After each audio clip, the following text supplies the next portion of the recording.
Всем привет! Сегодня мы прослушаем небольшой рассказ на английском языке. Если вам не тяжело, то поддержите нас пальцем вверх и комментарием. Ну а теперь переходим к рассказу. The Adventure of My Aunt by Washington Irving. My aunt was a big woman, very tall, with a strong mind and will. She was what you may call a very manly woman. My uncle was a thin, small man, very weak, with no will at all. He was no match for my aunt. From the day of their marriage, he began to grow smaller and weaker. His wife's powerful mind was too much for him. It undermined his health, and very soon he fell ill. My aunt took all possible care of him. Half the doctors in town visited him and prescribed medicine for him, enough to cure a whole hospital. She made him take all the medicines prescribed by the doctors, but all was in vain. My uncle grew worse and worse, and one day she found him dead. My aunt was very much upset by the death of her poor dear husband. Perhaps now she was sorry that she had made him take so much medicine, and felt perhaps that he was the victim of her kindness. Anyhow, she did all that a widow could do to honor his memory. She spent very much money on her mourning dress. She wore a miniature of him about her neck, as large as a small clock, and she had a full-length portrait of him always hanging in her bedroom. All the world praised her conduct.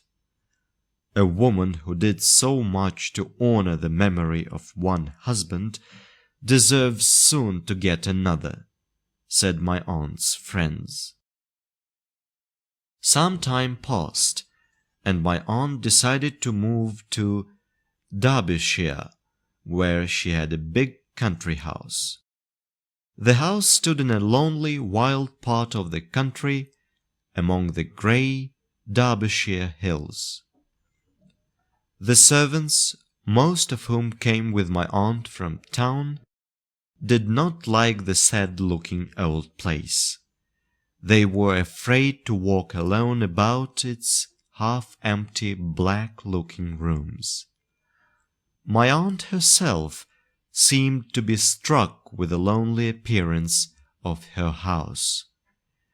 Before she went to bed, therefore, she herself examined the doors and the windows and locked them with her own hands. Then she carried the keys from the house, together with a little box of money and jewels, to her own room. She always saw to all things herself. One evening, after she had sent away her maid, she sat by her toilet table arranging her hair. For in spite of her sorrow for my uncle, she still cared very much about her appearance. She sat for a little while, looking at her face in the glass, first on one side, then on the other. As she looked, she thought of her old friend, a rich gentleman of the neighborhood, who had visited her that day, and whom she had known since her girlhood. All of a sudden, she thought she heard something move behind her. She looked round quickly, but there was nothing to be seen. Nothing but the painted portrait of her poor dear husband on the wall behind her. She gave a heavy sigh to his memory, as she always did whenever she spoke of him in company, and went on arranging her hair. Her sigh was re-echoed. She looked round again, but no one was to be seen. "Oh, it is only the wind," she thought, and went on putting her hair in papers. But her eyes were still fixed on her own reflection and the reflection of her husband's portrait in the looking-glass. Suddenly it seemed to her that in the glass she saw one of the eyes of the portrait move. It gave her a shock.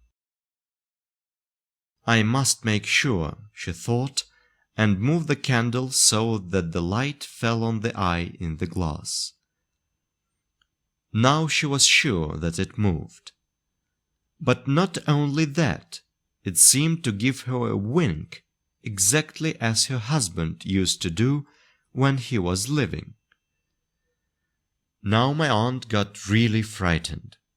Her heart began to beat fast. She suddenly remembered all the frightful stories about the ghosts and criminals that she had heard. But her fear soon was over. Next moment, my aunt, who, as I have said, had a remarkably strong will, became calm. She went on arranging her hair. She even sang her favorite song in a low voice, and did not make a single false note. She again moved the candle, and while moving it, she overturned her workbox. Then she took the candle and began without any hurry to pick up the articles one by one from the floor. She picked up something near the door, then opened the door, looked for a moment into the corridor as if in doubt whether to go, and then walked quietly out. She hurried down the stairs and ordered the servants to arm themselves with anything they could find. She herself caught up a red-hot poker and, followed by her frightened servants, returned almost at once. They entered the room. All was still and exactly in the same order as when she had left it. They approached the portrait of my uncle. "Pull down that picture," ordered my aunt. A heavy sigh was heard from the portrait. The servants stepped back in fear. "Pull it down at once," cried my aunt impatiently. The picture was pulled down, and from a hiding place behind it, they dragged out a big black-bearded fellow with a knife as long as my arm, but trembling with fear from head to foot. He confessed that he had stolen into my aunt's room to get her box of money and jewels when all the house was asleep.